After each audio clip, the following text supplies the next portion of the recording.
My name's Rachel Wilson and I'm a newly qualified social worker in the Children and Young People section at Lewisham Council. So basically I have about 9 to 15 caseloads, which is kind of 9 to 15 families who I work with on a daily basis.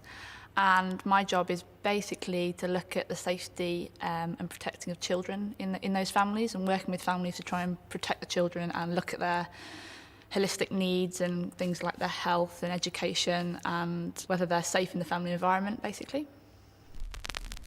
I worked in my gap year in Africa, and that really affected me and kind of made me know that I wanted to work with children who were maybe slightly more disadvantaged than myself.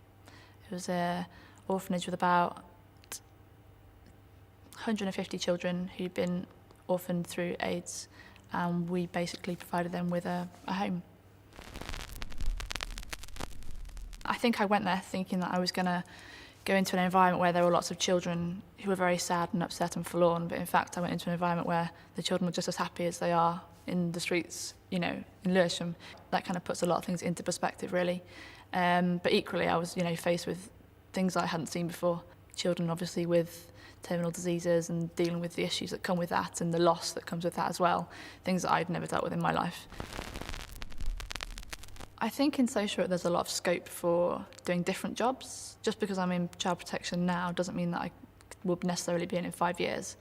In social work, because you have a generic, so kind of an overall qualification, I can do anything in social work at all. I could go into adoption or elderly care or mental health or youth offending. And it's very easy to kind of swap into different jobs, which is kind of quite exciting and quite interesting for the future, really.